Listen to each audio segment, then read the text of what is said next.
Muy buenas y bienvenidos a un nuevo episodio del podcast que ya conocéis, del podcast de los estrategas del trail y run. Hoy con nosotros tenemos a Dani, un apasionado del entrenamiento de los pies, fisioterapeuta y además divulgador en redes sociales, en nuestra querida comunidad de Instagram. Para mí es un placer poder tenerlo hoy por aquí porque el tío cabrón que me dice que estoy mal hecho. Entonces hoy le vamos a meter un poquito de caña porque la semana pasada me decía que tengo que hacer algo con mi vida porque veo mal y que voy a quedarme tuerto dentro de unos años. Ese es Dani, ese es nuestro querido Dani, que no tiene pelos en la lengua y es lo que nos gusta de él. Muy buenas, Dani, ¿cómo estás? Buenas, es un poco exagerado, pero bien, estoy bien. Pero es verdad, tal cual me lo dijiste. Me dijiste, oye, así no vas a llegar a buen puerto, ¿o no? Bueno, más o menos, te dije que tenías que hacer algunos arreglos, pasar una ITV. De hecho, justamente lo que me dijiste, lo he estado practicando ya, ¿eh? Uno de los ejercicios que me dijiste que era que tenía que mirar de forma constante al horizonte durante unos minutos, lo he estado haciendo, ya que lo sepas. No pongo en duda y cuando te lo dije sabía que ibas a hacerlo. Alumno aplicado, sobre todo con deberes tan fáciles, tengo que decir, ¿eh? Pues no solo son fáciles, sino que además son muy útiles. Lo que pasa es que tendemos a siempre a minusvalorar aquello que es sencillo. Qué bueno, tío. Brutal. Bueno, para la gente que no te conozca, nos encantaría que te pudieras presentar para todos ellos. Bueno, pues yo soy fisioterapeuta, me llamo Daniel, soy un friki de muchas cosas, entre ellas de los pies, porque me tocó a mí para recuperarme de una lesión aprender de los pies y aprender a cómo entrenar los pies. Ostras. Y muchas veces se pasa por alto, ¿no? O sea, ese entrenamiento de los pies me ha puesto, no sé qué decirte, una comida, la próxima vez que nos veamos en Madrid, que la mayoría de nuestros oyentes, la mayoría de personas que nos estén viendo también pues, a través de YouTube, que no entrenan los pies. ¿Qué les Sí, decimos? pues que están cometiendo un error grandísimo en cuanto a salud y en cuanto a rendimiento. Siempre trabajamos musculatura, la rodilla, hay que trabajar la musculatura, pero si tiene más músculos el pie que la rodilla, si están todos los músculos óptimos o por lo menos no atrofiados, eso es lo que hay que valorar. Claro. ¿Por qué crees que se deberían entrenar un corredor de montaña o un corredor de asfalto? ¿Por qué deberían incluir o por qué deberíamos incluir los entrenadores entrenamiento específico de los pies? Bueno, pues por diferentes motivos. Primero por salud. Cuando tienes unos pies sanos, tienes una espalda más sana. ¿Por qué? Porque los pies son uno de los responsables de que la musculatura que lucha contra la gravedad esté, digamos, que el tono muscular de determinada musculatura, aunque sea un poquito enrevesado, sea correcta. Si tus pies fallan, después ya empieza la arquitectura del cuerpo. Al final es lo que estás apoyando y vas a empezar a construirte intentando solucionar problemas que haya abajo. Claro, al final es el pilar, ¿no? Me imagino. El pilar por el que se sustenta todo el cuerpo. Claro, pero hay un concepto que es un poco erróneo. Esto va a sonar un poquito extraño, pero nosotros no estamos apoyados en el mundo. Nosotros estamos colgados del mundo y sujetos al mundo por los pies. Si no hubiera fuerza de la gravedad, saldríamos volando. Entonces, nosotros estamos colgados y los pies, la articulación tibio-astralina tiene mucha importancia en esa sujeción. Claro, al final lo que comentábamos justamente el fin de semana pasado, ¿no? O sea que es como si un hilo estuviera estirándonos, ¿no? Desde la cabeza hacia arriba, ¿no? Proyectados hacia el cielo. Claro, así es como deberíamos estar y no arrugados como pasas. Claro. Y de hecho, cuando vas por la calle, ¿no? Ves a muchísima gente que parece que que están chepados, ¿no? Jorobados totalmente. Sí, sí, es una tragedia. Además, ves, te fijas sobre todo en gente joven, eh, que ves, si eres capaz de interpretar ciertas cosas, el cuerpo al final habla de muchas maneras. Lo que pasa es que no conseguimos averiguar o no conseguimos manejar tantos idiomas, pero ves que hay gente que está abocada a padecer ciertas patologías, principalmente por no moverse. Ujú. Que al final uno de los problemas, ¿no? Es ese sedentarismo. Entonces, además de que la gente hace poco ejercicio y así encima ya ni se mueven del sofá, o sea que todo lo hace prácticamente desde su casa y que para, por ejemplo, ir al gimnasio van en coche, ¿no? Sí, Algo sí, tan... es tremendo, es tremendo.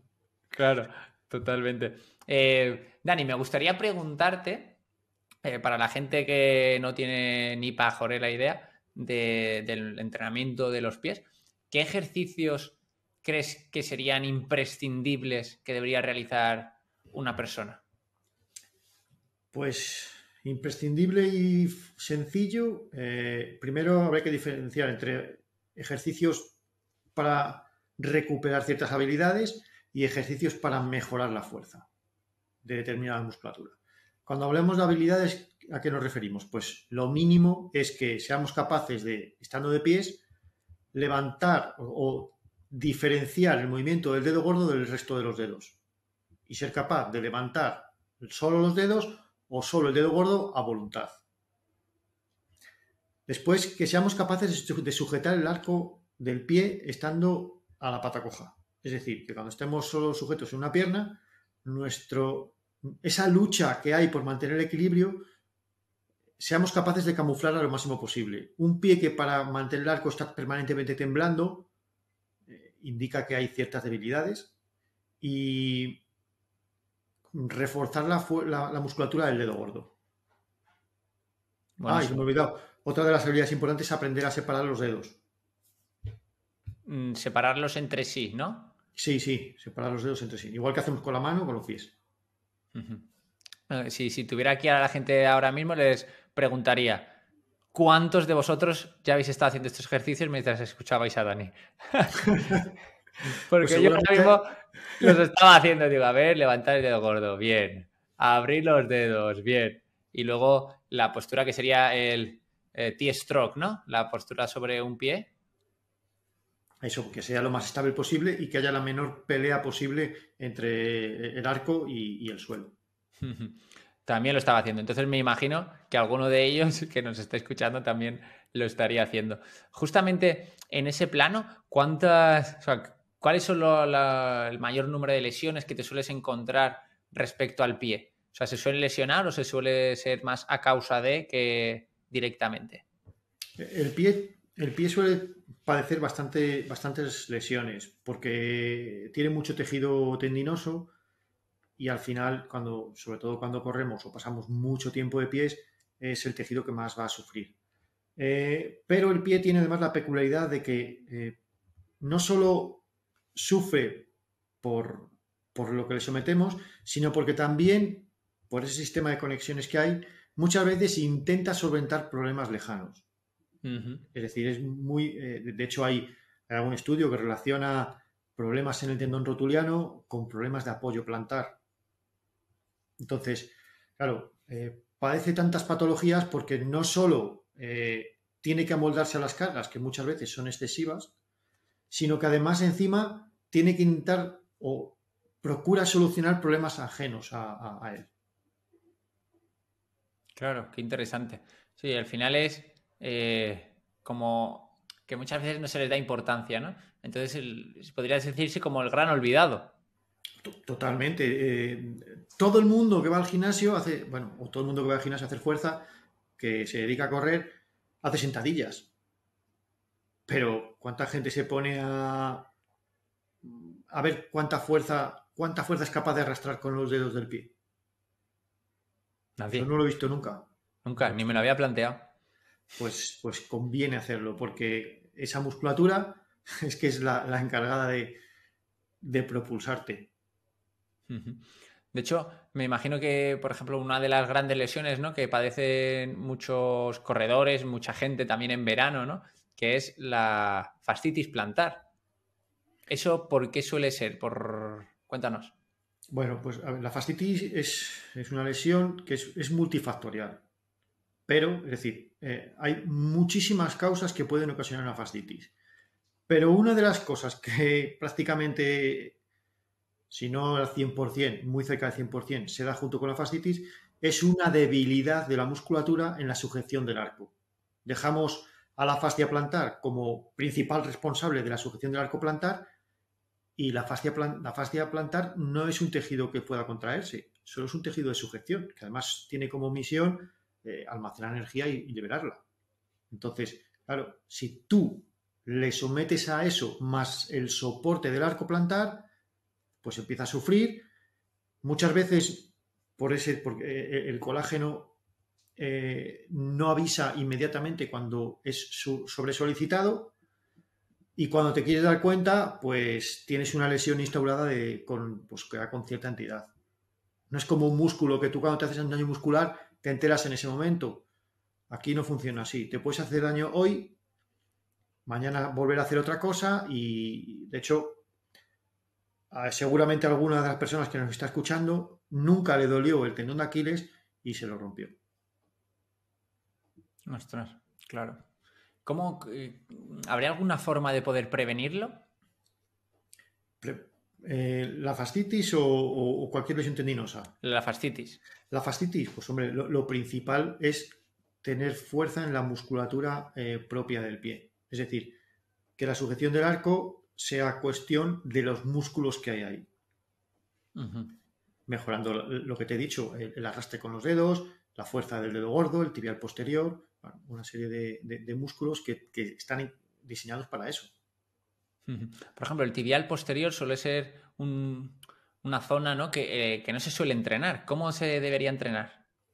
Se debería entrenar, bueno, hay que decir que no solo el tibial posterior tiene como misión, o es uno de los encargados de sujetar el arco plantar, sino que además es muy, muy, muy, muy importante en la estabilidad, porque digamos que, o sea, la tibia y el peroné bajan paralelos entre sí, ¿no? Entonces, entre ellos está lo que es la membrana interósea y el tibial posterior inserta en toda la membrana. Entonces, cuando tú tienes un tibial posterior muy débil, cada vez que tú apoyas, la tibia y el peroné, por gravedad, van a intentar separarse. Entonces, la membrana esa puede ir sufriendo si el tibial posterior no es suficientemente fuerte y, claro, si la tibia y el peroné se empiezan a separar un poquito, tu tobillo es más inestable. ¿Cómo debería entrenarse? En apoyos monopodales y con sujeción del arco, dependiendo un poquito de si estás en fases muy, muy débiles o no, pues con más o menos velocidad. Pero un ejercicio sencillo es ponerse una goma de tobillo a tobillo y sin separar las rodillas intentar agrandar el arco plantar. Muy bueno, a ver si lo consiguen visualizar el ejercicio y si no, que te lo pregunten. Por Eso. cierto, ¿dónde pueden encontrarte?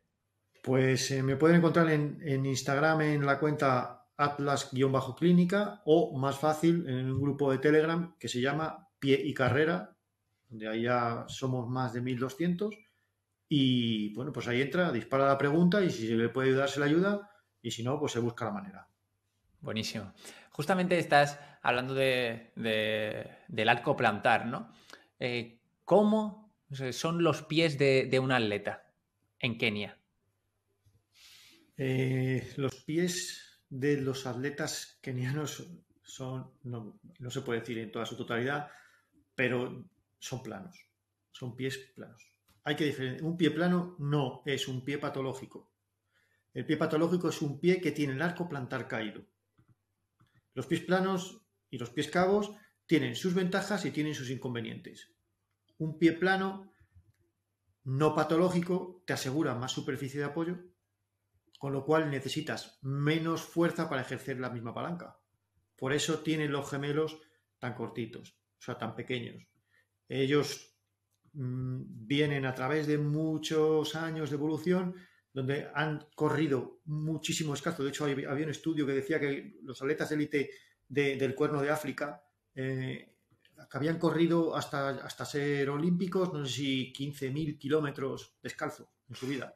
Eso, claro, eso te fabrica un pie totalmente diferente al que tenemos, y si tú tienes un gemelo pequeño, recoges el pie mucho mejor porque pesa menos que si tienes un gemelo grande.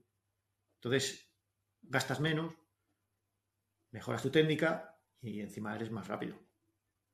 Y al final te hace ser, o sea, indiscutiblemente todas las personas del Cuerno de África, ¿no? O sea, son de locos, están muy por Claro, encima bueno, pues de nosotros. muy por encima. Pero es por eso, ellos tienen un tejido tendinoso muy largo, muy grande, y esa energía es casi gratis. Ujú. Tú, un tendón que se estira y te devuelve energía, no es lo mismo que tener que contraer un gemelo grande, porque yo, por ejemplo, tengo los pies muy grandes, tengo una desventaja para correr, porque pesan mucho, porque me cuesta recogerlos. Bueno, entonces, cada uno tiene que jugar con sus armas. Ellos, para correr, están mejor diseñados. Claro. ¿Y cómo los podrías englobar, ¿no? O sea, ¿qué crees que sería ahí los puntos determinantes? O sea, por ejemplo, uno de los puntos importantes, ¿no? Es la economía de carrera. Son deportistas más económicos que nosotros, consiguen una zancada mayor que nosotros. ¿Qué más crees tú que es determinante respecto a los Bueno, pues mira, caucásicos, los blancos? pues sobre todo, bueno, primero el entorno.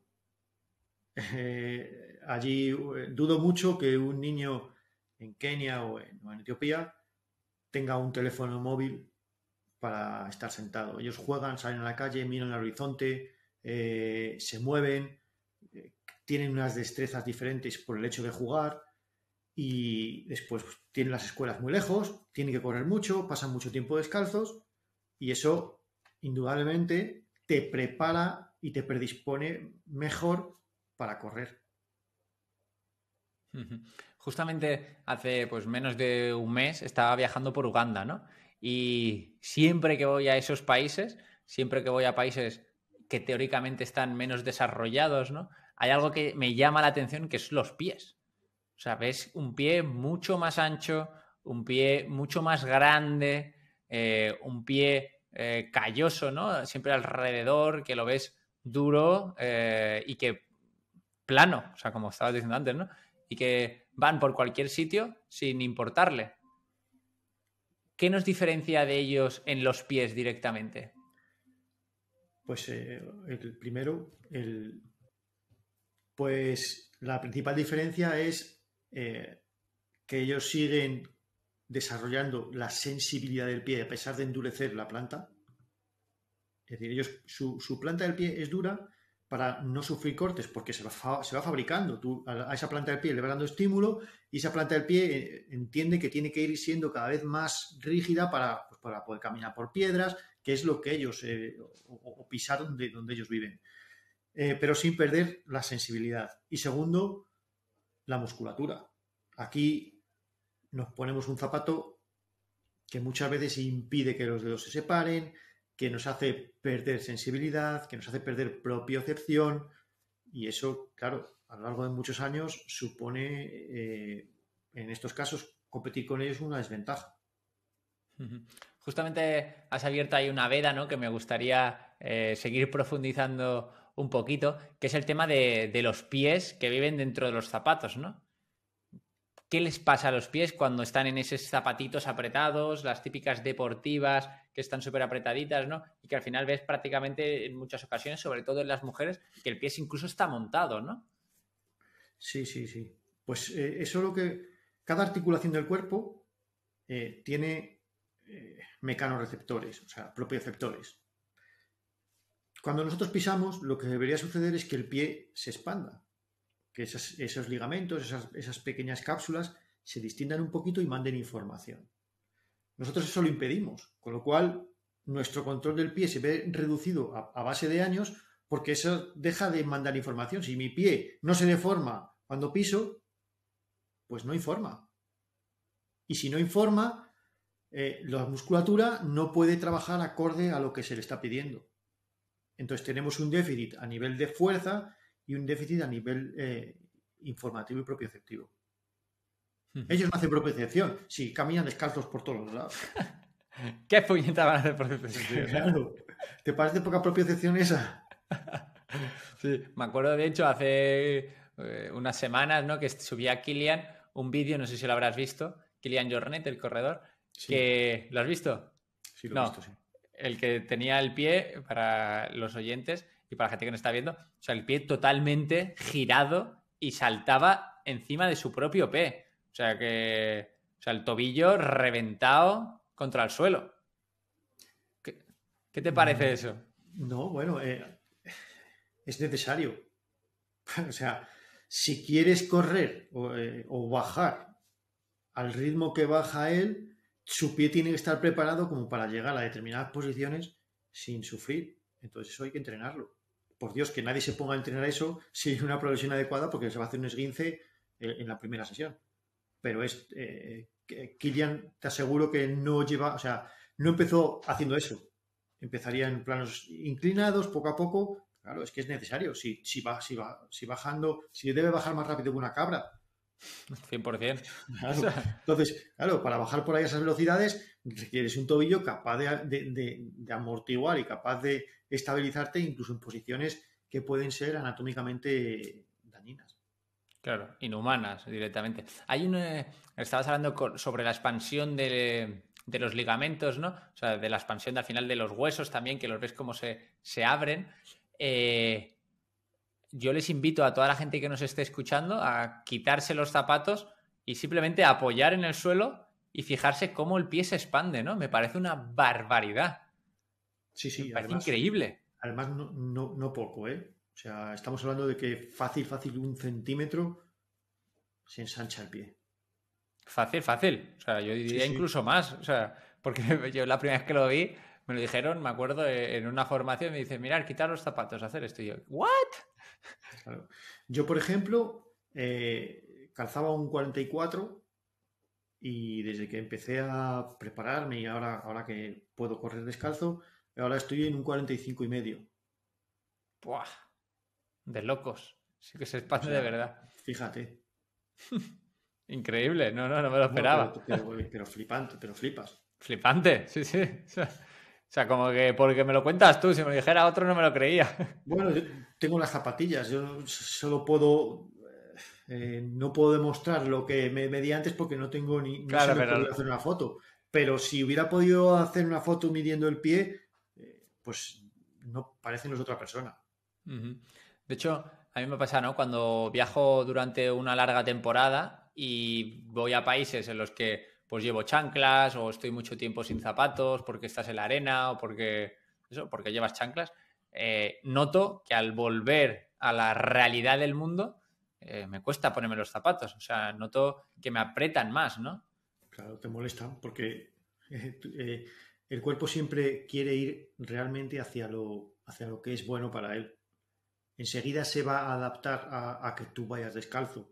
Va a querer, coño, si esto es lo bueno, para que luego volvemos y como yo uso el 44, pues me vuelvo a poner el 44 y volvemos otra vez a darle palmas.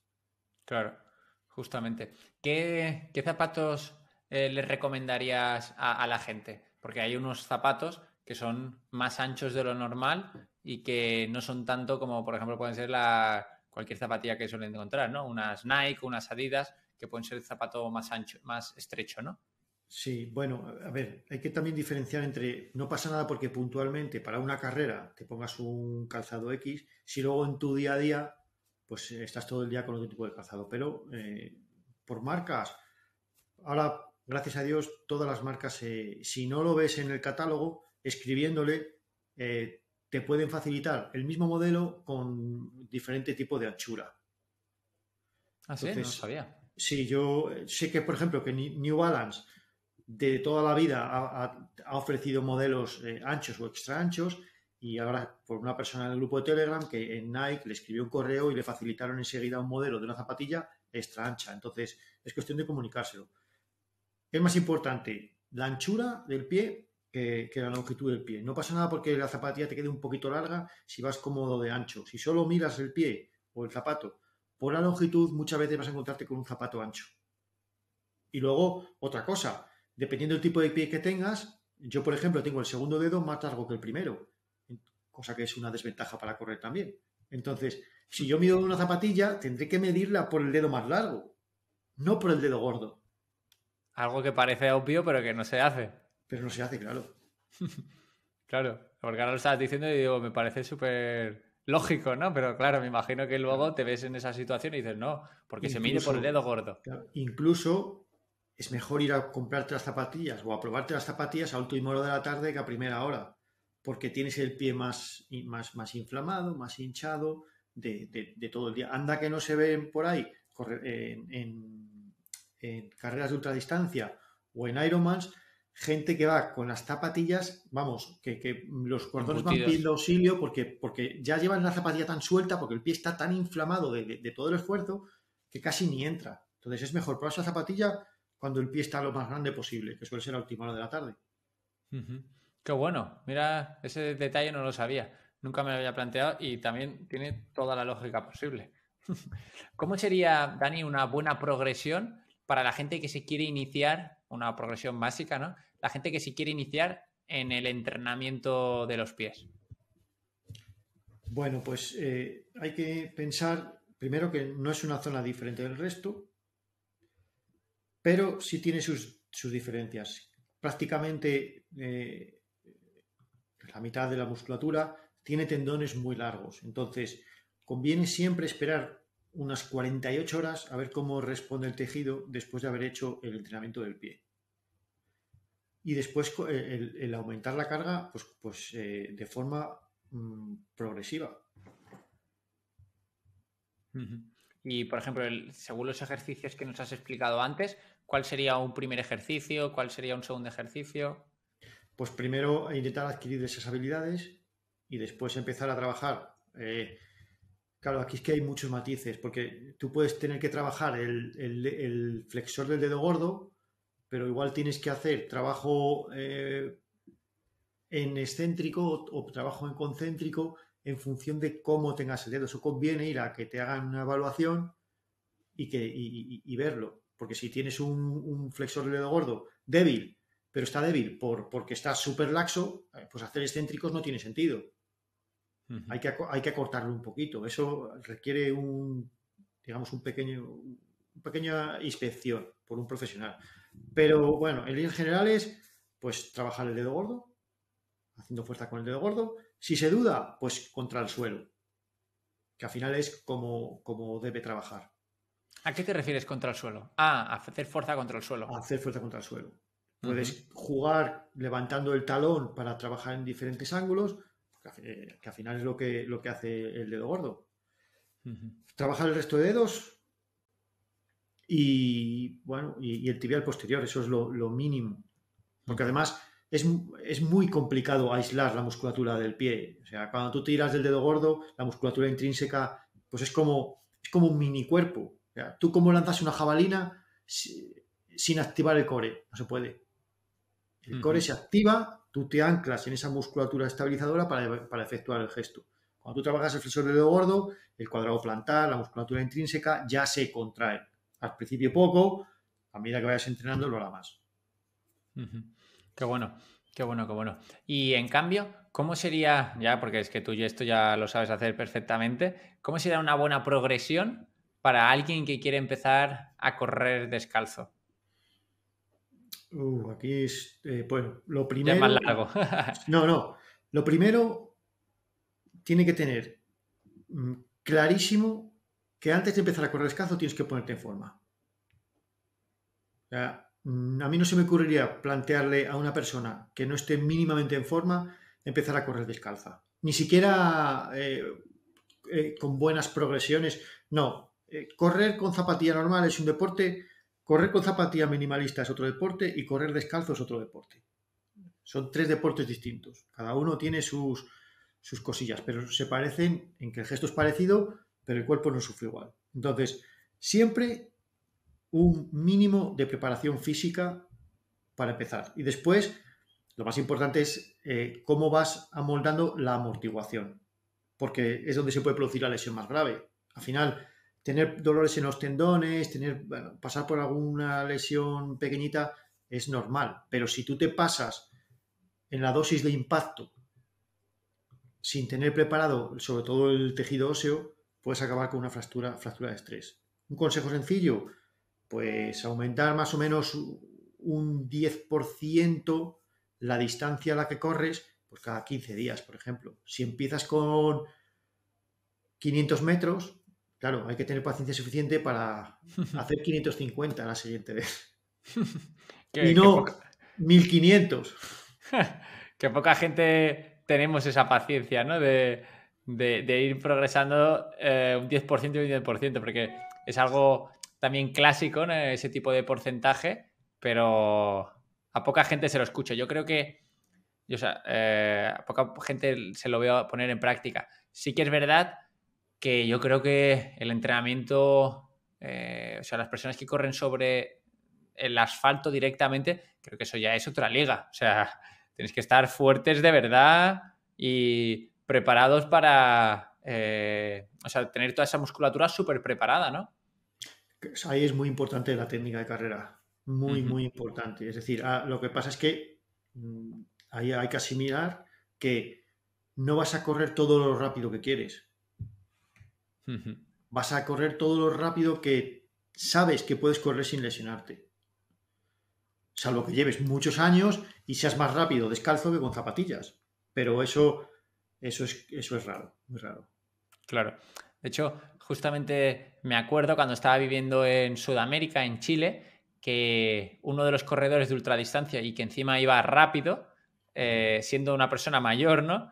Y quería correr siempre descalzo, o sea, o con mínimo descalzo, ¿no? ¿Cómo se llama? Las Aguaraches. zapatillas. Exacto, eso es. Y el tío quería ser competitivo, competitivo, competitivo. Y yo pensaba siempre, claro, aquí estás pudiendo ser competitivo porque realmente no hay una cantidad de gente muy alta en la que puedas contra la que puedas competir, ¿no? Pero si te fueras a un país en el que hay mucha gente compitiendo, no tendría nada que hacer realmente. ¿O tú cómo lo ves? A ver, es que te puedes. Que correr descalzo. A ver, es que es otro deporte. Es decir, eh, probablemente en un 1000 en pista, si tienes que ponerte una zapatilla normal, ojo, no de clavos, una zapatilla normal, que tampoco tenga placa, porque ya empezamos, o descalzo, pues probablemente seas más rápido descalzo, porque cuanto menos peso lleves en el pie, más económico eres en la recogida del talón. Pero eso tiene sus consecuencias. Al final, el número de impactos importa y mucho. Y luego te puedes encontrar, pues eso, con suelos demasiado fríos, con chinas, bueno, con muchas cositas. Yeah. De hecho, mira, pues justamente allí había una modalidad que era competir con minimalismo. En minimalismo. Claro, y en realidad así debería ser. Lo que pasa es que, bueno, pues no hay suficiente demanda de ese tipo de carreras para hacerlo. Al final los que corremos así lo hacemos por hobby y ya está, pero es que es distinto. Es decir, yo nunca ganaré una carrera, aunque se hiciera una carrera descalzo mañana aquí de 10 kilómetros, seguramente yo no, yo no gano, no ganaría, porque alguno de la gente que corre deprisa sería capaz de aguantar 6 kilómetros. Pero si a los 3 días repetimos la carrera, arraso, porque soy el único que se ha recuperado. Claro. Porque al resto van a tener unos dolores óseos brutales. Claro, entonces tendremos que hacer carreras minimalistas por etapas. Ya Pues está. esa sería buena. Ahí sí que verías quién es corredor minimalista y quién no, porque habría gente que el primer día estaría como un búfalo y de pronto se levanta a las 48 horas y dice, pues si no puedo ni agacharme. Qué bueno, qué bueno. Bueno, para que la gente lo sepa, tienes un infoproducto, ¿no? Tienes un producto digital en el que la gente podría conocer más sobre todo este tipo de entrenamiento, me imagino que test, ¿no? Cuéntanos un poco sobre ese programa que tienes de Iron Food. Bueno, pues digamos que los conocimientos que he tenido a base de estudiar y las experiencias que he vivido, pues lo he intentado aunar de la forma más sencilla posible para que la gente entienda cómo funciona el pie y pueda autogestionar su trabajo de pies. Por supuesto, sí, en caso de que tenga alguna duda, bueno, dentro del programa hay una comunidad donde yo estoy ahí metido para solucionar dudas, etcétera. Pero digamos que lo que intento es que aprendas lo que necesario del pie para que puedas autogestionarte. Claro, y además, que yo ya lo sé, ¿no? O sea, está enfocado tanto para deportistas como para entrenadores, ¿no? Sí, al que sea O sea, deportista le sobrará información, pero lo que no puede ser es que alguien se quede con ganas de que se le quede corto. Entonces, pues ahí está toda la batería y cada uno aprende hasta donde quiere. qué bueno, tío, qué bueno. Ya para ir cerrando, Dani, me gustaría hacerte una pregunta que tenemos aquí en el podcast de estrategas del Trail y Run, que al final es, pues, ¿qué es para ti ser un estratega? Y en este caso, ser un estratega del pie. Ser un estratega, pues podría decir que es que no te pille el toro. Saber adelantarte a los problemas que pueden surgir para capearlos de la mejor forma posible. Tener una planificación, un plan y posibles soluciones a los problemas que van a surgir, porque van a surgir. Buenísimo. Adelantarte. Adelantarte, ser Sí, siempre. Yo consciente. soy un auténtico fanático de la prevención. Lo que pasa es que no solemos eh, reaccionar hasta que no tenemos un problema, pero la prevención es siempre, siempre lo mejor. Buenísimo. Me encanta, me encanta. La verdad que ha sido un placer poderte tener aquí, poder compartir con todos nosotros, conmigo y con el resto de personas, porque yo también estaba ahí preguntándote cosas que no me había ni planteado. Así que muchísimas gracias por este ratito y gracias por compartir, ya no sea solo a través de este medio, sino también a través de las redes sociales, con tus clientes, con todas las personas de tu alrededor. Muchísimas, muchísimas gracias, Dani. Nada, gracias a ti por la invitación y oye, un placer y encantado de repetir cuando quieras. De lujo, un placer, tío. Venga, cuidaros.